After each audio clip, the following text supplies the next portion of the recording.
선거법 위반 혐의를 받고 있는 홍남표 창원시장이 오늘 검찰에 출석해 10시간 넘게 조사를 받고 있습니다.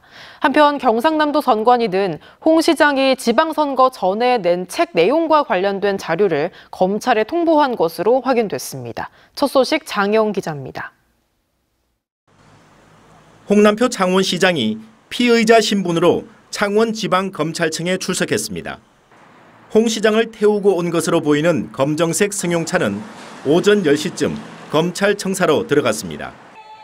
홍 시장은 6일 지방선거 국민의힘 경선 과정에서 한 출마 예정자 매수 혐의를 받고 있습니다.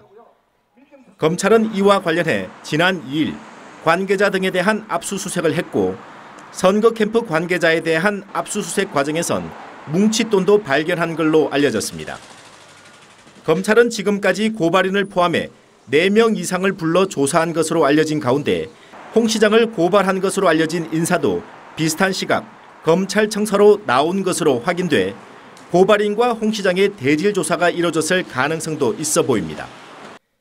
한편 경상남도 선거관리위원회는 홍남표 창원시장의 허위사실 공표 혐의 소지가 있다고 판단한 자료를 어제 검찰에 통보했습니다.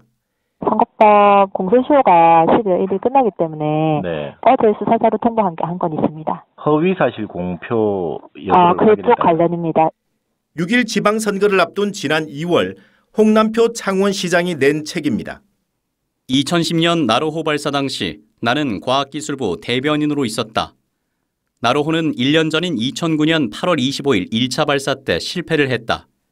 그리고 2010년 6월 10일 2차 발사를 앞두고 있었다. 17시 1분 마침내 나로호가 발사됐다. 홍 시장은 책에서 나는 여러 번 큰 위기를 잘 넘겼다. 이 때문에 위기에 강한 남자라는 별명을 얻기도 했다. 라고 적었습니다. 하지만 홍 시장은 나로호 2차 발사 당시 과학기술부 대변인이 아닌 원자력 국장인 것으로 확인됐습니다. 중앙일보에 따르면 홍 시장은 당시 기억이 가물가물했다. 2009년 1차 발사 때 대변인이었다.